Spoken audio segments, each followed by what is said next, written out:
ล่ห์จราชนตอนที่ 26นี่พ่อหนุ่มถ้าหากว่าฉันพูดไม่ผิดแล้วก็ที่นายคุมตัวฉันไว้เพื่อรับประกันความปลอดภัยของฉันใช่ไหม มีอะไร ตรงนั้นมีคนหนึ่งเหมือนเป็นคนใหญ่คนโต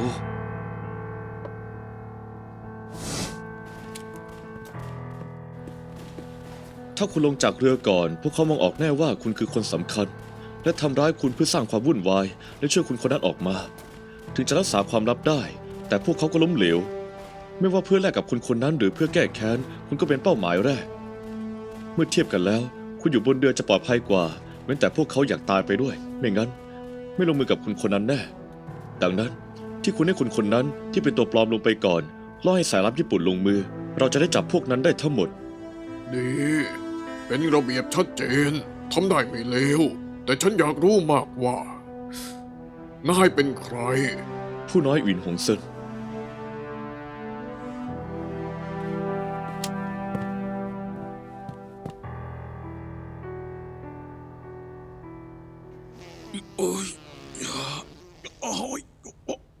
เป็นอะไรไป นายท้องเสียเหรอ ปวดท้องมากเลยอ่ะ คุณครับ ให้เขาเข้าห้องน้ำก่อนได้ไหม ถ้าให้เขาอยู่ที่นี่แล้วก็ ทำไมเรื่องมากนะ เดินตามฉันมา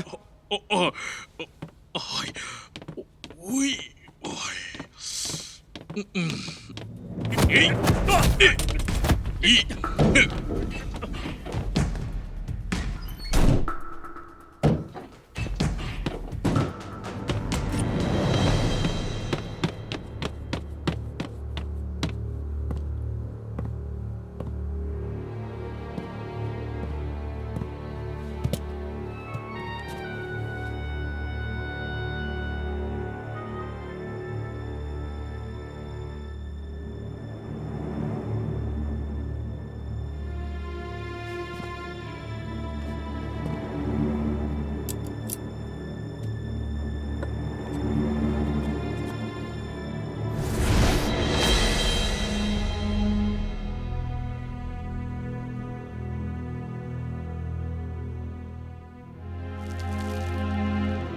มีคนอยู่ข้างบนปกป้องเป้าหมายครับ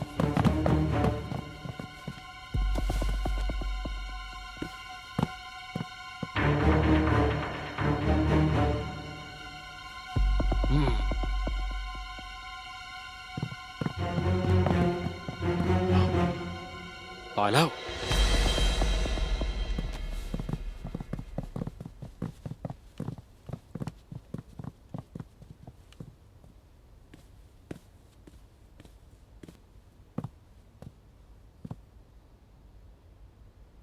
วินหงเซินโมโหอะไร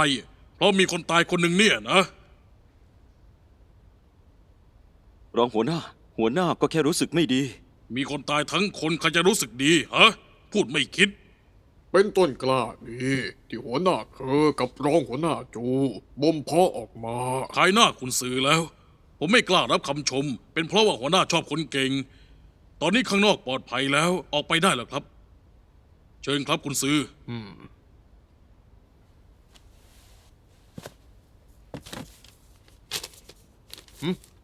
ไม่กลัวฟ้ากลัวดิน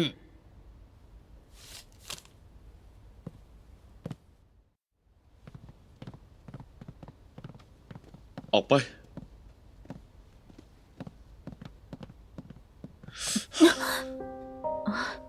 เป้าหมายของพวกเขาไม่ใช่ฉัน ฉันไม่เป็นไร ขอโทษนะ ที่จับจงฟางไม่ได้ ไม่เป็นไรพวกเราต้องคิดหาวิธีอื่นได้นะ ที่แท้คุณก็มีจุดอ่อนเหมือนกันนะ ใครคือคนคนนั้น ผมเข้าใจแล้ว พวกคุณคือคนคนนั้นทั้งคู่ผู้ที่ถูกคือพวกคุณรวมกันถึงเป็นคนคนนั้น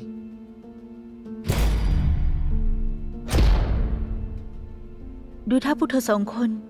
คนหนึ่งกุมรายชื่อคนที่ส่งมา อีกคนกุมรหัสลับในการติดต่อ ขาดใครคนหนึ่งไปก็ประกอบรายชื่อที่ส่งมาไม่ได้ เพราะว่าพวกคุณเป็นฝาแฝดกัน พวกคุณหน้าตาเหมือนกันเปียบ ถ้ามานั่งอยู่บนเรือลำเดียวกันอย่างเปิดเผย แล้วแกล้งทำเป็นไม่รู้จักกัน คนอื่นต้องคุณก็เลยตั้งใจปลอมตัวเป็นคนไว้ทุกข์ที่เพิ่งเสียพ่อไป เพราะคนส่วนใหญ่ถือเรื่องนี้มาก ไม่มีทางมองพวกคุณตลอดแน่ ถ้าถูกมองออกแล้วก็คุณแค่ทำให้พวกเขารู้สึกสับสน เพราะคนสองคนที่หน้าเหมือนกันเปียบ คนส่วนใหญ่ไม่มีทางตัดสินได้ถูกต้อง น่าเสียดายที่ไม่ใช่ผม คุณหาไม่เจอหรอก ของที่สำคัญขนาดนี้จะถูกคนอื่นหาเจอง่ายๆได้ยังไง เว้นแต่ว่า เราจะบอกใบ้ให้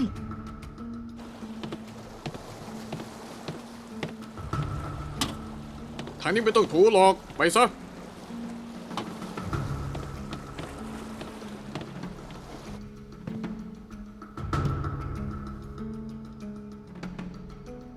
ชั่วชีวิตผมเกลียดการถูกข่มขู่เป็นที่สุด โดยเฉพาะเอาคนที่ผมรักมาขู่ พวกคุณแบกรับผลที่ตามมาไหวเหรอ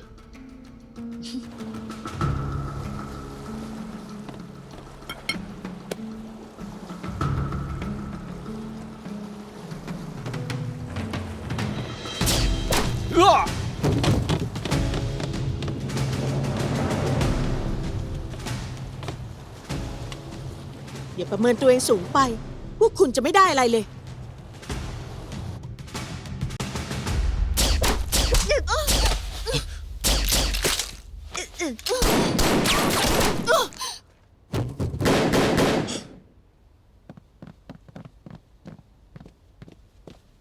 หัวหน้า ไม่เป็นไรใช่ไหม ไม่เป็นไร เป้าหมายของมันไม่ใช่เรา พวกเธอไปดูหน่อย ว่ามีใครหนีรอดไปได้ไหม ค่ะ ต้องหารายชื่อคนส่งให้เจอ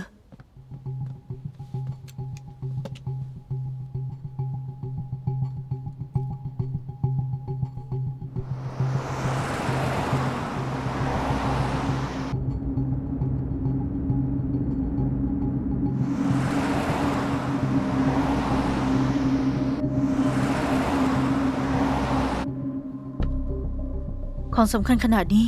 ไม่มีทางเก็บไว้กับตัวแน่ เพราะเราคงพลาดรายละเอียดสำคัญไป ทำยังไงถึงจะรับประกันได้ว่ารายชื่อนี้จะไม่ถูกค้นเจอง่ายๆ หรือต่อให้ค้นเจอก็ไขไม่ได้ง่ายๆ เว้นแต่ว่า พวกเธอก็คือรายชื่อพวกนั้น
หัวหน้า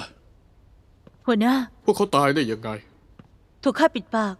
แต่ฉันได้รายชื่อมาแล้วค่ะ พวกเธอรวมกันถึงเป็นคนคนนั้น ถ้าคนยังมีชีวิตอยู่ เราจะได้ข้อมูลมากกว่านี้ ผมกลับคิดว่าคนญี่ปุ่นไม่มีทางส่งคนที่รู้ความลับสำคัญมาส่งรายชื่อ สายลับญี่ปุ่นสองคนนี้ มีค่าแค่รายชื่อนี้อย่างเดียว อาจจะไม่รู้ข้อมูลอื่นเท่าไหร่ ถ้าความฉลาดของนายอยู่ตลอดก็คงดี หมายความว่ายังไงครับ มีตาหามีแววไม่ มีแต่หาเรื่องให้ฉัน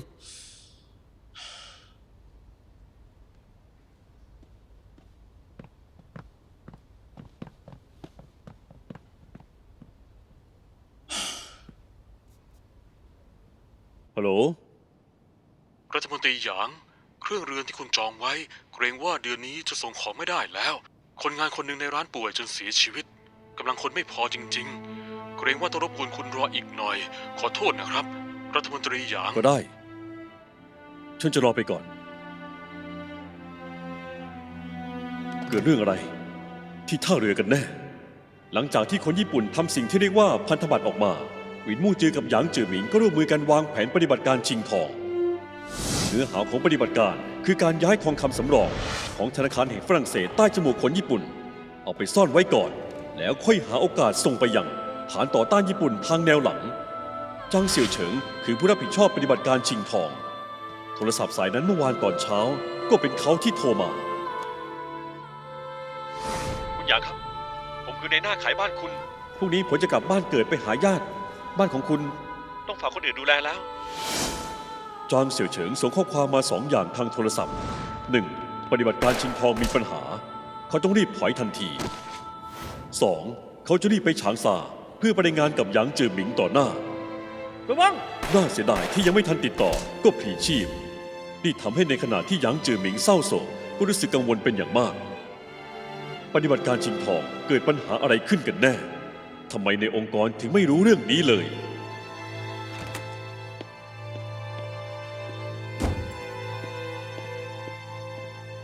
สหายเหล่าหยางสหายจางเซี่ยนเฉิงพลีชีพแล้ว เหล่าตู้โทรมาหาฉันแล้วล่ะ ตอนนี้ควรทำยังไงดี อีกทั้งเมื่อคืนเบื้องบนส่งโทรเลขมาว่าผู้รับขาดการติดต่อให้พวกเราตรวจสอบแค่นี้ แต่เกิดอะไรขึ้นที่เซี่ยงไฮ้มีสหายจางเซี่ยงเฉิงคนเดียวที่รู้การพลีชีพของเขาข่าวกรองที่แท้จริงเท่ากับว่าหายไปทั้งหมด ไม่แน่ ท่านหมายความว่า ตอนที่สหายจางเสียนเฉิงพลีชีพเยราตรีอยู่ในที่เกิดเหตุไหม ครับเขาอยู่ในที่เกิดเหตุ ดีเล่าทุกอย่างที่เกิดขึ้นในที่เกิดเหตุ ให้ฉันฟังทั้งหมดอีกรอบ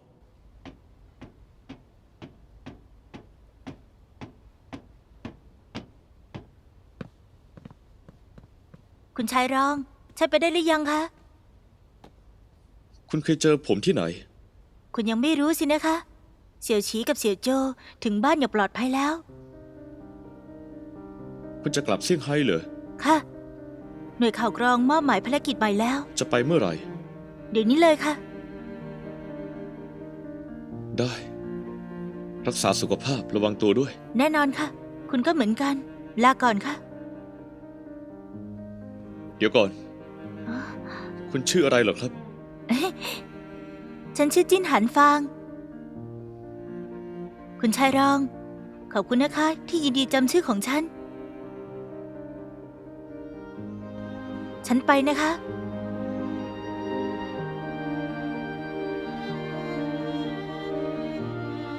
มองดูร่างของจิ้นหานฟางที่เดินจากไป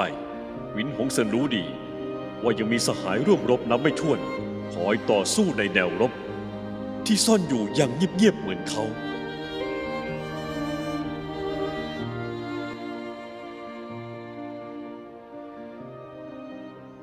สหายจางเซียนเฉิงเป็นสหายที่ยอดเยี่ยมมากๆคนหนึ่ง ใช่ครับ ถ้าไม่ใช่เพื่ออินหงเซินเขาคงไม่พลีชีพ ไม่เพียงเท่านี้ ก่อนสหายจางเซียนเฉิงจะพลีชีพ ต้องทิ้งเบาะแสไว้ให้พวกเราแน่ ท่านกำลังหมายถึงคำพูดที่เขาพูดกับอินหงเซินเหรอ ใช่ เขาเคยเข้าร่วมปฏิบัติการกำจัดจือเจียดังนั้นเขารู้จักหงเซินแม้เขาจะไม่กล้ายืนยันตัวตนของหงเซินแต่มีเรื่องหนึ่งที่เขาเชื่อมั่นหงเซินเป็นคนน่าเชื่อถือ ก็หมายความว่า เขาใส่ข้อมูลสำคัญไว้ในคำพูดพวกนั้นที่พูดกับอินหงเซิน ดูท่าว่าฉันต้องรีบไปหาหงเซินแล้ว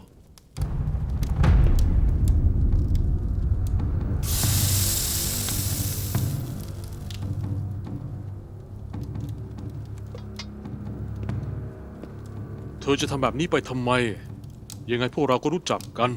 เห็นแก่หัวหน้าแผนกจี้ ฉันก็ไม่อยากให้เธอลำบาก เธอก็สารภาพมาตามตรงเถอะ ท่าน ฉันจะบอก บุก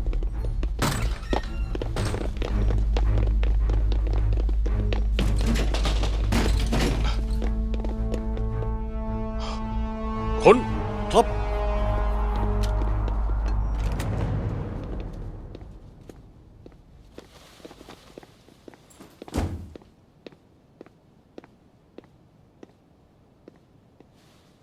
นั่งเถอะหมวนเย่หมิง รายงานสถานการณ์ ค่ะ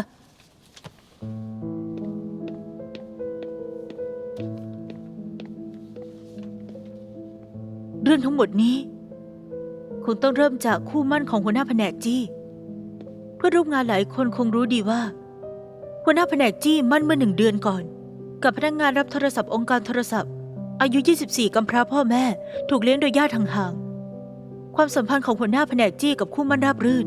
เดิมทีวางแผนว่าจะแต่งงานหน้าร้อนปีนี้ แต่ตั้งแต่เมื่อต้นเดือนจู่ๆความสัมพันธ์ของหัวหน้าแผนกจี้กับคู่หมั่นก็จืดจางลง สุดท้ายก็ไม่ได้ไปมาหาสู่กัน หัวหน้าแผนกหลิงเห็นความผิดปกติ เลยแอบสืบเรื่องคู่หมั่นของหัวหน้าแผนกจี้ ยืนยันตัวตนที่แท้จริงคือคนส่งโทรเลขของสายลับญี่ปุ่น และวันนี้ตอนเที่ยง หัวหน้าแผนกกงได้ดำเนินการจับกุมเขา ใช่ พวกเรายึดสถานีวิทยุกับอาวุธบางอย่างจากที่ที่เธออยู่ และนำตัวเธอมาสอบสวนที่สาขาจนยอมรับว่าเป็นสายลับญี่ปุ่น เห็นแก่หัวหน้าแผนกจี้ ฉันก็ไม่อยากให้เธอลำบาก เธอก็สารภาพมาตามตรงเถอะ ฉันจะบอก แล้วยังสารภาพรายชื่อหัวหน้าและพรรคพวก น่าเสียดายตอนที่เราไปถึงพรรคพวกของเธอก็หนีไปแล้ว ส่วนตัวหัวหน้า เธอสารภาพว่าเป็นจงฟางขณะเดียวกันก็บอกเบอร์โทรศัพท์มาด้วย พวกเราหาที่แห่งหนึ่งเจอผ่านทางเบอร์นั้น แต่พอไปถึงก็ไม่มีใครเหมือนกันคน เจ้าฟางตายตอนถูกตามจับเมื่อวานไม่ใช่เหรอ นั่นเขาแกล้งตาย เป้าหมายก็เพื่อให้รอดพ้น หมวนเย่หมิงพูดต่อ หัวหน้าแผนกหลิงตรวจสอบและติดตามคนส่งโทรเลข จนพบสถานีวิทยุของศัตรู และคอยดักฟังสัญญาณ เมื่อวันซืนประมาณ5:38 นาทีสถานีวิทยุศัตรูได้ส่งข่าว เนื้อหาคือให้เบื้องบนส่งคนใหม่มาสนับสนุนที่ฉางซาเมื่อคืนเวลาประมาณ5:38 นาทีเช่นกันพวกเราดักฟังการตอบกลับจากหัวหน้าของจงฟางไปพร้อมกัน เนื้อหาคือวันนี้ตอนเที่ยง ผู้ติดต่อรหัสคุณคนนั้นจะมาถึงฉางซาเพื่อส่งมอบรายชื่อสมาชิกหัวหน้าสาขาปิดข่าวทุกด้าน และสั่งการปฏิบัติการเมื่อเช้าด้วยตัวเอง ให้ฉันกับวินหงเซินคอยดำเนินการ ปฏิบัติการครั้งนี้ประสบความสำเร็จ สายลับญี่ปุ่น 19 คนที่มาถึงสถานีรถไฟถูกกำจัดทั้งหมด คุณคนนั้นและพรรคพวกก็ถูกจับได้ทั้งหมด อีกทั้งยังได้รายชื่อสมาชิกที่ส่งมา พวกเราเสียสายลับไป2 คน และมีสายลับอีก3 คนบาดเจ็บเล็กน้อยระหว่างปฏิบัติการ เมื่อ1 นาทีก่อนทีมปฏิบัติการเข้าประจำที่แล้ว สายลับญี่ปุ่นกลุ่มแรกที่ถูกส่งมาใหม่ ก็ถูกจับได้แล้วเช่นกัน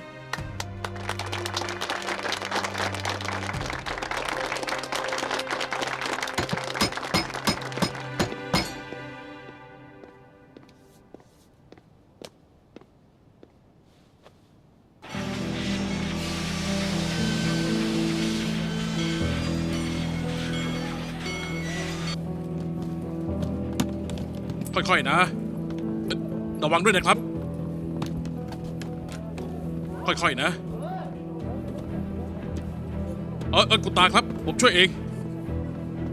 คุณ2 คนอายุตั้งปูนนี้แล้ว เดินทางไกลยังขนของหนักขนาดนี้ ระหกระเหินมาครึ่งชีวิต ก็ต้องกลับคืนสู่รากสิ ไม่ง่ายเลยกว่าจะเก็บทรัพย์สินได้ขนาดนี้ ไม่เอามาด้วยได้ยังไง อ้าวลูกของคุณล่ะครับทำไมไม่กลับมาด้วยกันเนี่ย ลูกโตแล้วก็คุมไม่อยู่ไม่ยอมกลับมา ขอต้อนรับสู่ฉางซาครับ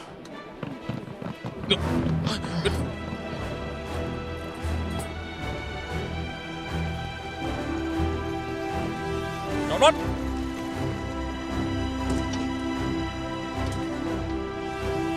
ลงรถเถอะ ถึงที่แล้ว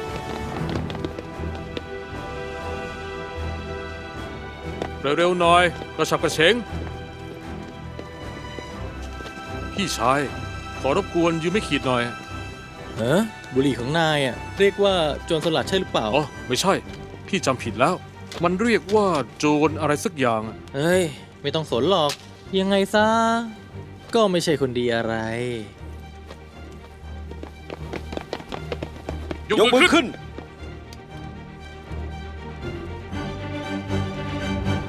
ที่น่าเสียดายเพียงอย่างเดียวก็คือ ฉันจับจงฟังไม่ได้ เขาอยากใช้โอกาสนี้หนีออกจากฉางซาฉันเกือบจะจับได้แล้ว หวินหงเซินมีอะไรจะพูดไหม หัวหน้าเหวินรายงานละเอียดมาแล้ว ไม่มีอะไรเพิ่มเติมครับ นายนี่ใจกว้างจริงๆนะทำให้ทูตพิเศษที่ผู้บังคับการส่งมาดูแย่ต่อหน้าทุกคนจะอธิบายยังไง หัวหน้า ผมคิดว่าในระหว่างปฏิบัติภารกิจ ถึงผู้บังคับการมาเอง งานที่ควรทำผมยังต้องทำ นายนั่งลงซะ นายคิดว่าฉันควรจะชม หรือว่าตำหนินายดีล่ะ ผมคิดว่าขั้นตอนการทำงานของพวกเราเหมาะกับทุกคน ไม่ควรกังวลเกี่ยวกับตัวตนและตำแหน่งของอีกฝ่าย นี่คือข้อแรก ข้อสองก่อนที่จะหาคนคนนั้นเจอ ทุกคนก็น่าสงสัย พูดถึงคนคนนั้นแล้วฉันถามหน่อย เขาตายได้ยังไง ฉันสับเพร่าเองค่ะ ไม่ทันสังเกตเห็นว่าบนเรือยังมีคนที่หนีรอด ฉันถามเธอหรือยัง วินหงเซินรับผิดชอบปฏิบัติการที่ท่าเรือ เกิดปัญหาใหญ่ขนาดนี้เขาก็ควรจะรับผิดชอบสิ เราหัวหน้าจูลงโทษเขาด้วยล่ะ ครับ รายงาน เข้ามา หัวหน้า จับสายลับญี่ปุ่นหมดแล้วครับ ไปเถอะ ครับ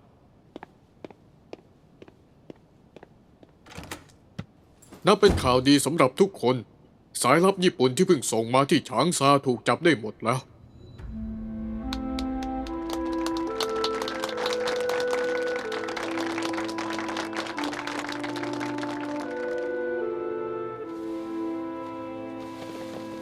ทุกท่าน ฉันไม่เชื่อว่าคำพูดที่ว่าไม่มีปฏิบัติการไหนไม่มีข้อผิดพลาด ฉันเชื่อแค่ว่าระหว่างปฏิบัติการ ขอแค่ทำอย่างละเอียด รอบคอบก็จะไม่ล้มเหลวแน่ หวังว่าพวกนายจะจำคำพูดของฉันไว้ ครับ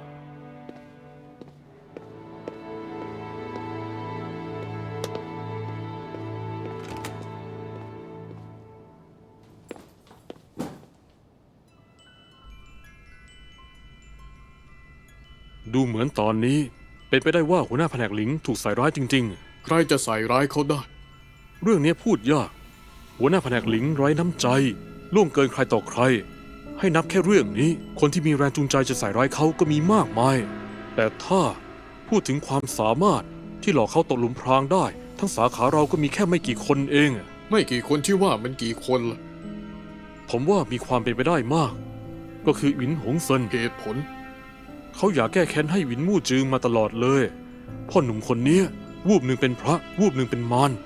ถูกความยึดติดในการแก้แค้นครอบงำก็มีความเป็นไปได้ ยึดติดในการแก้แค้นเหรอ หัวหน้าแผนกหลิง คุณออกไปได้แล้ว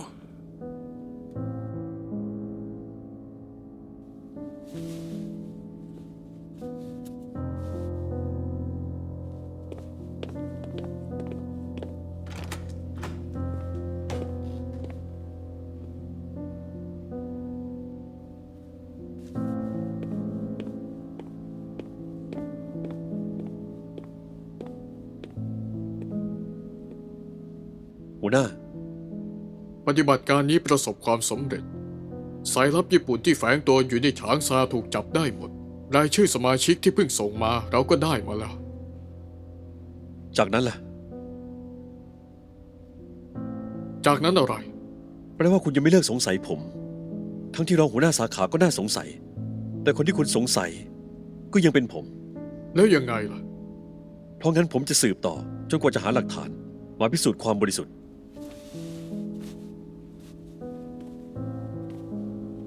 หวังว่าครั้งต่อไปที่พวกเราคุยกันเรื่องนี้ นายจะมีหลักฐานนะ ไม่ใช่แค่การคาดเดาของนาย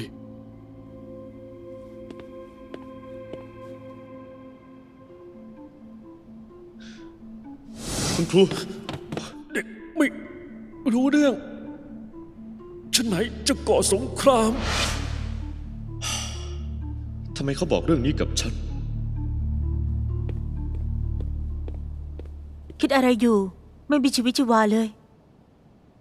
จะอะไรได้ คนที่เพิ่งถูกลงโทษ ทบทวนความผิดตัวเอง ไม่ใช่ขั้นตอนที่จำเป็นหรอกเลย คุณก็หยุดก่อนเถอะ ตอนนี้หัวหน้าเองก็ลำบากใจมาก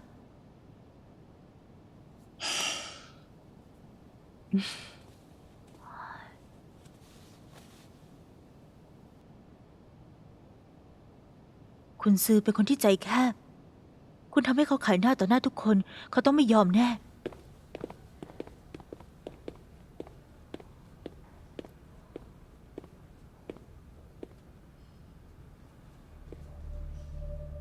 ที่หัวหน้าลงโทษคุณ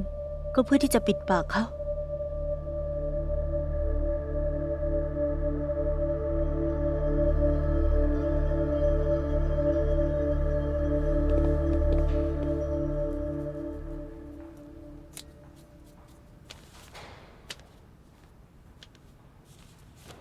คุณถือดีๆล่ะ ขอบคุณครับ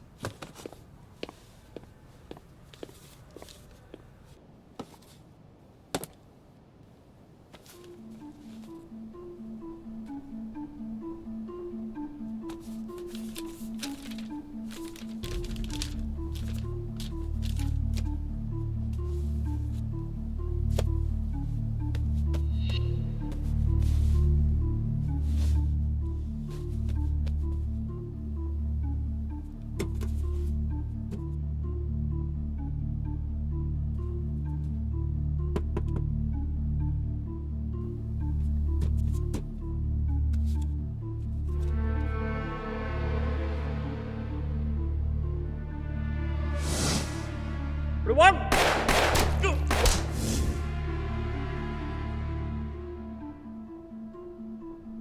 เขาเป็นใครกันแน่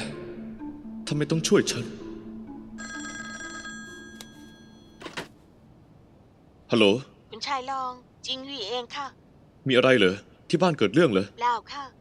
ตอนคุณอยู่ที่เซี่ยงไฮ้สั่งจองกระดุมแขนเสื้อไว้ใช่ไหมคะ ใช่แล้ว ส่งมาแล้วเหรอ ใช่ค่ะเพิ่งส่งมาค่ะ ฉันเก็บไว้ในลิ้นชักด้านซ้ายของโต๊ะหนังสือในห้องคุณนะคะ ได้ ฉันรู้แล้ว อืม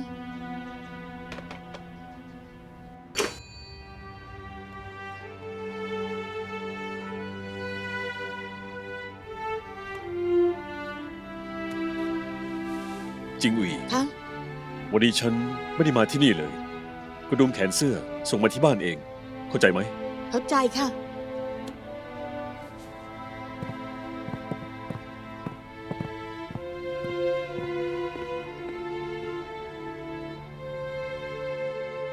ลิ้นชักด้านซ้ายโต๊ะหนังสือของหวินหงเซินมีนาฬิกาเรือนหนึ่ง เป็นของขวัญที่หยางจือหมิงมอบให้ ในวันเกิดปีที่ 15 ของหวินหงเซิน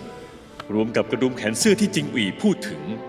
เพียงพอที่จะพิสูจน์ว่าหยางจือหมิงให้จิงอุ๋ยโทรมา วันเกิดในปีนั้นฉลองกันที่ร้านเซียวเซียง เห็นได้ชัดว่าเป้าหมายของหยางจือหมิงให้จิงอุ๋ยโทรมา คือนัดให้ไปเจอที่ร้านเซียวเซียงทันที มีเรื่องอะไรกันนะ ที่หยางจือหมิงรอเลิกงานไม่ได้ รีบร้อนจะเจอหน้าเขา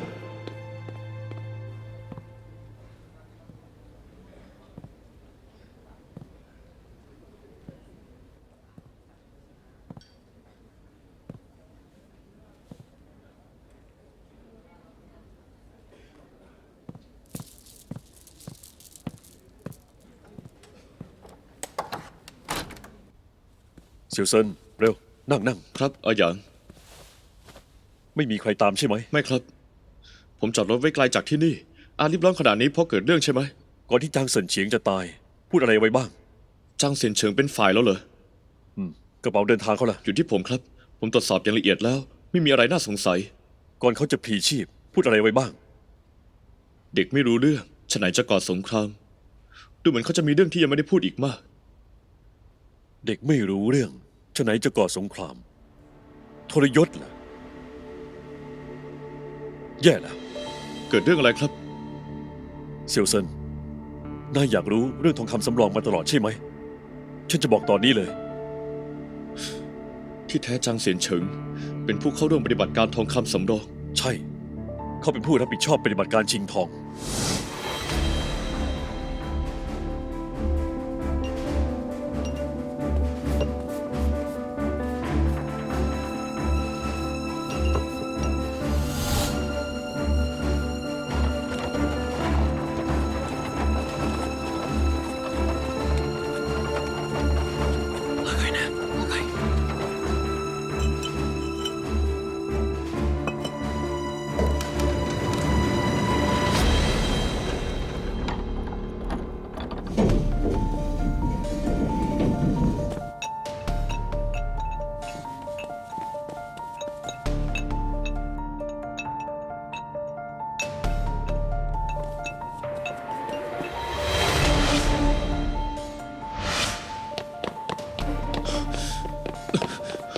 พ่อครับ เซิน พ่อทำอะไรนะธนบัตรพวกนั้นเป็นแค่กระดาษไร้ประโยชน์ พ่อจงใจกันผมออกไปเพื่อทำเรื่องนี้เหรอ การตัดสินใจของฉันแกมีสิทธิ์มาวิจารณ์แต่เมื่อไหร ผมแค่อยากรู้ว่า เรื่องที่ผมทำมันถูกต้องหรือเปล่า แน่นอนว่าถูกต้อง ท่านพ่อควรบอกความจริงกับผม ความจริงคือ ผู้จัดการธนาคารแห่งฝรั่งเศสหวินมู่จือตายด้วยโรคหัวใจกำเริบจากนี้ไปเขากับแฟรงค์และธนาคารแห่งฝรั่งเศสไม่เกี่ยวข้องกัน เราให้เรื่องผ่านไปแล้ว พวกเราค่อยกลับมา ถึงตอนนั้นฉันจะให้คำตอบ ที่สมบูรณ์แบบ เมื่อวานตอนเช้า จางเซียนเฉิงโทรมาหาฉันจากเซี่ยงไฮ้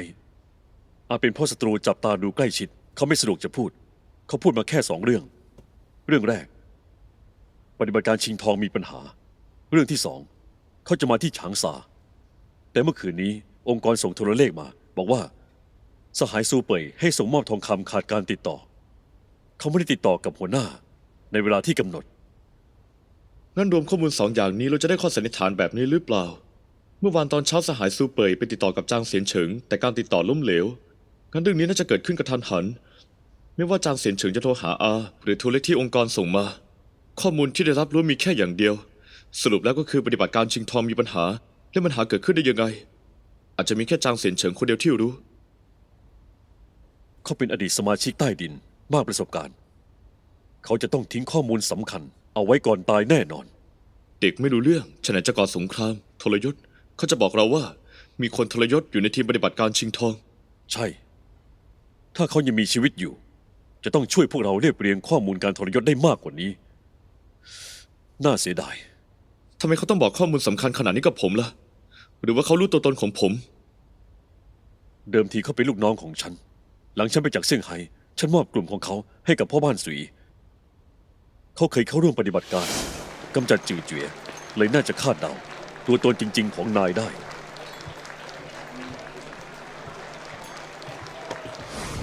ประโยคนี้ของเขา อาจจะยังมีข้อมูลสำคัญมากซ่อนอยู่ ตัวตนที่แท้จริงของพ่อนาย อาจจะถูกจับได้แล้ว อาบอกว่าคนที่รู้ตัวตนของพ่อผมมีน้อยมาก เขาจะถูกจับได้ยังไงกัน ถ้ามีคนเอาเรื่องทองคำสำรอง กับเรื่องที่พวกเราส่งสหายจากซูเป่ยไปทำภารกิจที่เซี่ยงไฮ้มารวมเข้าด้วยกัน พ่อของนายต้องถูกจับได้แน่ และต่อมาคือ ตัวตนของนายกับฉัน ไม่ช้าต้องถูกจับได้ ไม่ได้ ฉันที่นายอยู่ที่นี่ต่อไปไม่ได้ นายต้องรีบถอยทันที ฉันมีเส้นทางอพยพที่ปลอดภัยมากอยู่ นายไปที่หวยหวาแล้วนั่งเครื่องบินไปฮ่องกง อาหยางแล้วอาเลย ตอนนี้ฉันยังไปไม่ได้ ใต้ลี่ไม่มีหลักฐานของฉันอยู่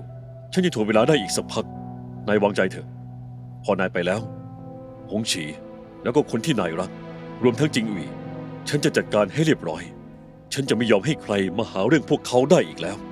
อาหยางสถานการณ์อาจจะไม่ได้ร้ายแรงอย่างที่คิดก็ได้ ต่อให้พวกเขามีคนที่สามารถเชื่อมโยงเรื่องพวกนี้ได้ ก็ต้องใช้เวลาในการพิสูจน์ เราต้องเตรียมรับมือสิ่งที่แย่ที่สุด นายต้องรีบถอยไปเดี๋ยวนี้ ไปท่าเรือซินเหอตอนนี้เลย พอถึงที่นั่นจะมีบ้านเรือ ในบ้านเรือมีคนชื่อเหล่าเฮยหาเขาให้เจอ แล้วติดต่อเขา หงฉีก็รักษาตัวอยู่นั่น เจอเหล่าเฮยให้พูดว่า นายจองเดินทางไกล แต่นายขาดแคลนเงิน เอาเหล้ามาใช้แทนหนี้ได้ไหม แล้วเขาก็จะบอกนายว่าเขาไม่ดื่มเหล้า ชอบสูบบุหรี่ นายก็บอกเขาว่า นายตุนบุหรี่นอกไว้เยอะมาก แต่ของมันแรง กลัวเขาทนไม่ไหว หลังจากบอกรหัสลับเสร็จ เขาจะพานายไปที่หวยหวา พอถึงหวยหวาแล้วจะมีคนมาติดต่อนายเอง ผมไปไม่ได้หรอกครับ เซียวเซิน หัวหน้าคือหวินมู่จือเอาทองคำสำรองของธนาคารแห่งฝรั่งเศสให้กับคนญี่ปุ่น นายรู้ใช่ไหม รู้ครับ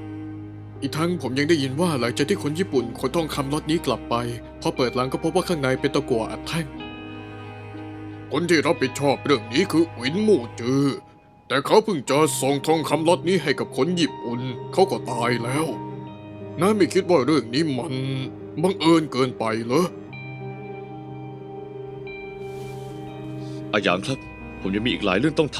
ำ ภารกิจสุดท้ายที่พ่อมอบให้ยังไม่สำเร็จ คุณที่อยู่เบื้องหลังการสังหารพ่อกับย่า อีกแค่ก้าวเดียวก็จะจับเขาได้แล้ว ฉันรู้ดี เรื่องพวกนี้องค์กรจะส่งคนอื่นมาจัดการเองนายต้องไปเดี๋ยวนี้ ตอนนี้นายอันตรายมาก อยู่ชางซาต่อแค่นาทีเดียว ก็ยิ่งเข้าใกล้ความตายมากขึ้น แต่ว่า เซียวเซินฉันรู้ว่านายไม่กลัวตาย แต่การมีชีวิตอยู่ ถึงจะทำภารกิจให้สำเร็จได้ ถ้าตอนนี้มู่จือยังอยู่ เขาก็ไม่อยากให้นายไปเสี่ยงอันตราย แต่ว่า ไม่มีแต่แล้ว ไม่ว่าเรื่องอะไร ฉันก็ต้องให้นายไปทันที มู่จือป้าสะพ้ยอินทยอยถูกฆ่าตาย ฉันก็หยุดไว้ไม่ได้ ฉันทนมองนายถูกพวกเขาจับตัวไปไม่ได้หรอก เมื่อวานตอนที่ฉันออกเดินทาง ก็ได้ข่าวมาว่า ตอนเช้าของเมื่อวานคนขายชาติโดยที่ 76 จับพรรคคอมมิวนิสต์คนหนึ่งจากซูเปยได้ คนที่มารับเขาคือคนส่งข้อมูล แต่ระหว่างการต่อสู้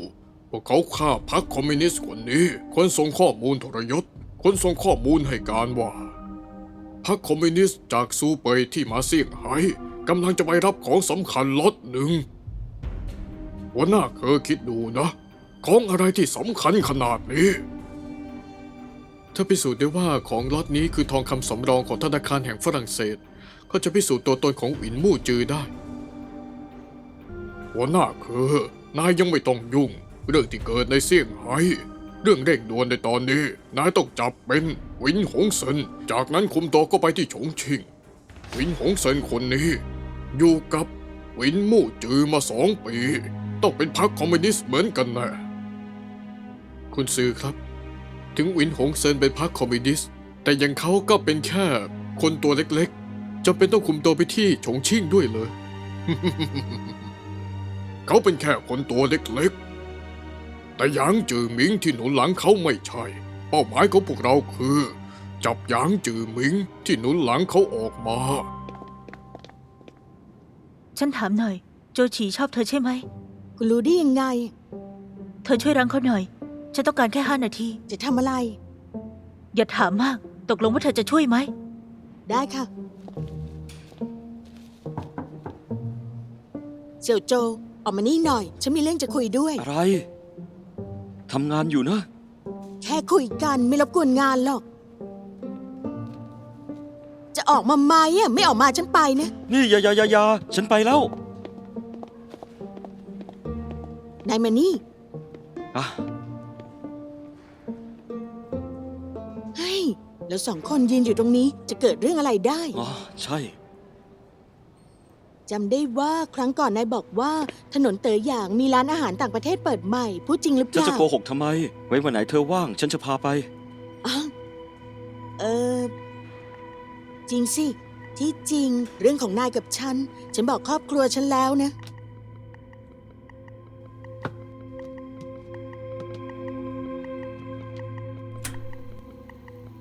ทำไมคุณถึงซ่อนหวินหงเซินกับหวินหงฉีไว้ที่บ้านคุณ ฉันเห็นพวกเขาไม่มีที่ไป ก็เลยให้พวกเขาอยู่บ้านฉัน คุณรู้ตั้งแต่เมื่อไหร่ว่าพ่อของคุณตายแล้ว เมื่อวาน มีคนจะฆ่าวินหงเซินกับวินหงฉี พวกเราหนีออกมาด้วยกัน วินหงฉีเป็นคนบอกฉัน แล้วเจ้าพ่อคุณกลับไปฉางซาได้ติดต่อคุณไหม ไม่เลย ครั้งสุดท้ายที่เจอพ่อคุณคือเมื่อไหร่ ปีที่แล้ว ประมาณเดือนมีนาคม ฉันจำวันที่ที่แน่ชัดไม่ได้ เธอเป็นคนโทรหาสำนักข่าวใช่ไหม น่าจะใช่ แต่ว่าฉันก็ไม่แน่ใจ สวัสดีค่ะนักข่าวจู้ใช่ไหมคะ จากท่าเรือจงซานค่ะ ที่นี่เกิดเหตุกราดยิง วันนั้นสำนักข่าววุ่นวาย ฉันก็เลยได้ยินไม่ค่อยชัด อีกอย่าง เสียงของเธอ ไม่ได้อ่อนโยนแบบนี้ จะทุ้มต่ำกว่านี้หน่อย ถ้าคุณอยากมีชีวิตรอด อย่าบอกใครเกี่ยวกับการสนทนาระหว่างเรา ถ้ามีคนถามให้บอกว่า ฉันถามคุณเรื่องที่เกิดขึ้นที่ท่าเรือ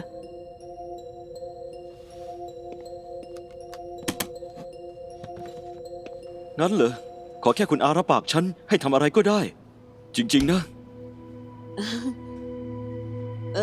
งั้น ถ้าฉันนัดเวลาได้แล้วจะบอกนะ ฉันยังมีงานงั้นไปก่อนนะนายทำงานเถอะ ฉันไปแล้ว ไว้เจอกันนะ บ๊ายบาย บ๊ายบาย คุณซือครับ คุณคิดดูนะ ถ้าวินหงเซินเป็นพรรคคอมมิวนิสต์ทำไมเขาไม่พึ่งพาองค์กรของพวกเขา อย่างที่คุณวิเคราะห์เมื่อกี้ทำไมเขาต้องมาทำเรื่องไม่ดีที่ฉางซาด้วย นายเข้าข้างวินหงเซินมากไปหรือเปล่า เห็นเขามีความสามารถ อีกไม่นานเขาจะกลายเป็นดาบคมของก๊กมินตั๋งใช่ ลูกไม้ก็จะหล่นไม่ไกลต้น ถึงเขาจะเป็นต้นกล้าที่ดี แต่ดาบเล่มนี้ไม่ได้อยู่ในมือของนาย แต่เป็นดาบของพรรคคอมมิวนิสต์ นายต้องคิดดู ไม่กลัวว่าวันหนึ่งเขาจะหันกลับมาฆ่านายเหรอนั่นก็แค่การคาดเดาที่ไร้หลักฐาน น่าขำซะจริงๆ เรื่องแบบนี้ยังจะหาหลักฐานอีกเหรอจิงจอกเท่าอย่างหวินมู่จือเขาจะทิ้งจุดอ่อนที่หลักฐานอะไรไว้ให้นายตัดสินโทษได้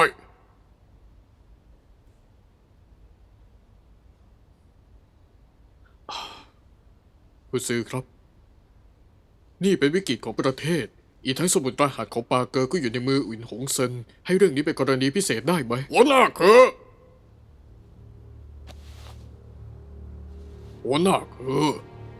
นายอันตรายมากแล้ว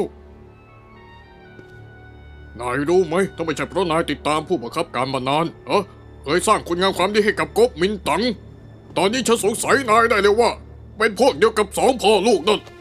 คุณซื้อครับ คุณเข้าใจผิดแล้วผมแค่อยากปกป้องฉางซาเท่านั้นปกป้องฉางซาเหรอประธานกรรมการธิการเคยสั่งให้สละฉางซาถอยกลับเหินหยางเก็บแรงเอาไว้เพื่อสู้อีกครั้งแต่ก็มีบางคนที่ไม่ฟังนายต้องรู้ว่าทหารมีหน้าที่ต้องปฏิบัติตามคำสั่งคนแท้เสวียกล้าขัดคำสั่งนั่นคือการไม่ซื่อสัตย์ต่อวินัยไม่ซื่อสัตย์ต่อก๊กมินตั๋งต่อประธานกรรมาธิการ爱情。